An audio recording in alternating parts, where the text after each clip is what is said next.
I'm back. I'm back. I'm back. I'm back. I'm back. I'm back. I'm back. I told you I was coming back. Hey, you knew I was coming back. Hey, I'm back. I'm back. I'm back. I'm back. I'm back. I'm back. I told you I was coming back. Hey, I told you I was coming back. Hey, welcome back. Welcome back to Regina So Section 8 Hood channel, baby. Thank you for tuning in to my channel. Thank you for all my 600 and 57 subscribers. Thank you guys. I'm on my way to 1,000. I appreciate you guys. Today I'm at Dollar General. They're having a sale on the Yellow Dot toys. They're like marked down 90% off, or either they're 1 cent. So I'm here at Dollar General, babe.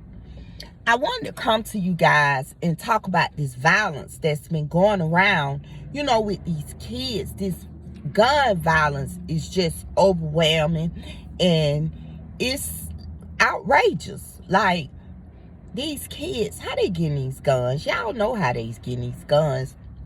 And I kind of fault the parents for not stepping up, checking your kids' room, checking your kids' book bags. Shit, that's your house where you pay rent.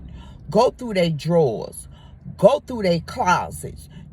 Sometimes you got to dig a little bit to see what's going on. You know what I'm saying? I bet if a lot of you parents go through your kids' rooms on a regular basis, you'll find out some shit. You liable to find some guns. You liable to find some knives. You liable to find some sawed-off shotguns. You might find a taser in that bitch. You liable to find a pound of weed. You don't know what you gonna find when you go through your kid's room. And I'm saying that to say this. It's so much violence going on in Atlanta, Georgia. It's just ridiculous. These kids, they leaving here at a young age. They going out on social media killing each other. They out here in these streets killing each other. Accidental deaths going on. They playing with the guns going off, going in people's houses, killing innocent bystanders, shooting innocent bystanders. This is overwhelming, and the trip thing about it is these be kids under the age of 17 years old. So you got 13, 14, 15, 16, 17 years old kids out here fucking playing with guns. Like, not only playing with guns, a lot of these teenagers, they be on some more shit. They be looking at these videos. They be looking at these rappers and these R&B singers as well with these guns online, these guns in their videos. They rapping about selling dope. They rapping about killing a motherfucker. Ain't hardly no positiveness going on in this rap game. As far as them spinning them words and shit, everything is not appealing. It's a lot of stuff that they rapping about. We might be dancing to it. We might be rapping to it, moving to it. It got a nice beat and everything. But listen to the words. You got to listen to the words. And some people rap about positive shit. Some people rap about their daily activities. And that's understandable. But you taking these young kids' mind, and these young kids, they replicating what y'all do. They think that that's real. Some of these rappers, they live that life. You see what I'm saying? But some of them don't. They just rapping about it. Some of them scared to hold a gun, ain't never held a gun, ain't never shot a gun, none of that. But they'll rap about a gun all day. So the young crowd is looking at that. Us old heads, we ain't studying that shit. We need gun for protection. We ain't trying to show off no guns online. We ain't trying to, think we bigger than what we are because we are carrying a gun. Old heads, old school, they ain't doing it. These young folks, they doing it because they replicating what they see on TV and what they seeing outside in the movies, whatever. But I'm saying that to say this. We got to get a hold to what's going on. A young girl got killed the other day down there at Benjamin E. Mays High School. So, they went to a graduation. I guess the graduation party ended at a reasonable time. And I guess they weren't crunk. They weren't ready to go home. They was just overly crunk. So they decided to go to Mays High School. Mays High School is a big old hill. If you from Atlanta, they call it the high school on the hill. So you have to go up this long hill to get to the school. Then you got to come down the long hill to leave the school. But as you coming down the hill to leave the school, before you go out, it's a parking lot on the right-hand side. Okay, a lot of people come to Mays High School to work out. My sister, she has been going to Mays High School working out for years. Even when my kids was in high school and they went to Benjamin E. Mays High School, I would see my sister walking the hill of Benjamin E. Mays High School. And a lot of walkers, speed walkers, people ride their bikes, they jump roping, they working out, running, they run that Mays High hill. But let me tell you something. Them kids, they went over there and I guess they was having a little graduation party outside. And bam, there go the gun violence. What happened specifically, I don't know. But I know 2 children, 16 years old, got shot. The girl shot and killed. Supposed to started her summer youth job today. Beautiful girl. I know her mama.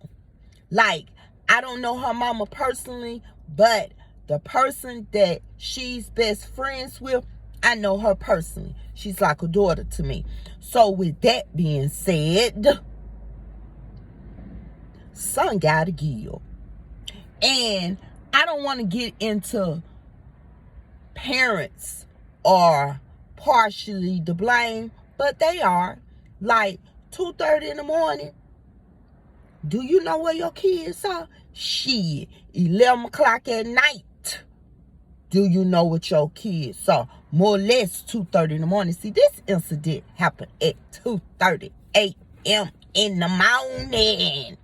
Imagine getting a call 2:30 a.m. in the morning from somebody telling you that your child has been shot. Imagine getting that phone call. Can you imagine that? I can't. I don't got. Hey, we ain't even gonna talk about it, but I can imagine that. That's a hurting feeling. And her mom is a beautiful person that works with children. So it's like, I don't care how you raise your kids, you do to the best of your ability. When my kids were young, they was outside. But let me tell you something. They went outside at 2-3 o'clock in the morning, because when they was young, shit down early. Even house parties shut down early, except my house party. Honey, when my kids had a house party, looked like the whole party spent the night. Boys downstairs, girls upstairs, But at least I knew where all the kids were. I knew where my kids were. I made them kids call their parents and let their parents know where they were.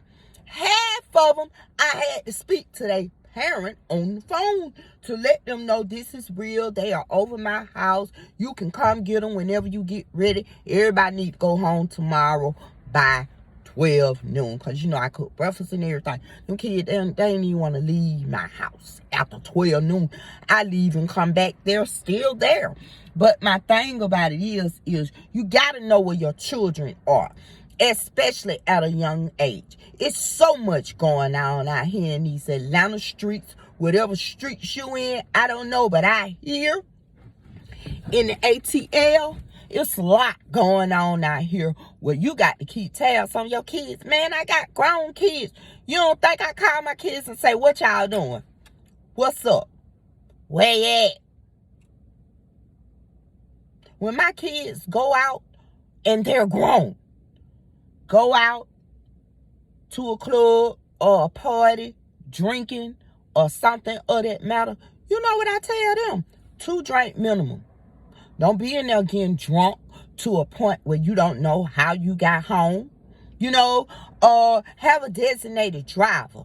They got group text. So when everybody get home, they text each other to make sure everybody is at home. Even though I'm not out and about at the club and partying, I get the text too. So you got to keep tabs on your kids. And at this point, if you got grandkids that are teenagers, preteens, whatever, you got to keep tabs on them too. I don't care where you stay at, whether you stay in a good neighborhood or a bad neighborhood or whatever kind of neighborhood you stay in. It's some kind of violence going on. It might be less than what's going on in the metro area in the inner city, but it's some kind of violence going on. But you want to protect your kids as much as you motherfucking can. And to start with, you want to know where they at all times. God damn it, we didn't even used to have cell phones when my kids were growing up until they got to be teenagers. Man, do you know I'm calling? My son ain't home by a certain time, I'm jumping in my car, or I'm jumping in my old man car, and I'm making him jump in the car, and we going to look for my son. You better ask my son. My girls, these girls, they're a different breed these days, but my girls, they was outside, but they weren't outside like that. You wouldn't catch them at the Mays High School at 2:30 in the morning. Like, goddamn. Now, we can't have no control over how our kids think when they're outside of our household. But you got to, at some time, sit your kid down and let them know that these streets will drag you. And certain things and certain people that you be around, you know, at the end of the day, you know when it's time to go home. Now, I ain't saying this little girl got a bad mama because she got a good mama. The lady take care of her kids. She work every day. She got a nice sense of humor. She's a beautiful person. But what I'm saying is, us as a village, we got to take care of each other. And let me tell you something else about that Mays High School. I went by there the other day because, you know, I DoorDash all over the metro area, the Southwest Atlanta area, and Midtown. So the DoorDash took me that way. The gates were locked. The entry gate was locked and the exit gate was locked. In all the years that Benjamin E. Mays High School has set up on top of that hill, those gates have never been locked. Because like I tell you, people exercise over there. You know, they speed walk around there. Not only do young people do it, not only do the cheer team, the football team, the basketball team, the soccer team, and all that do it. Older people, elderly people, middle-aged people, teenagers, children, everybody walking Mays High Hill and Mays High Track. They have a nice big track you can go walk and run on. You know what I'm saying? And now, I don't care what time it is. You know, the park's supposed to close at 11 p.m. The track probably closed when it get dark. But those locks, those gates in the entry and the exits had never been closed until this little girl got killed and this little boy got shot and he's in critical condition.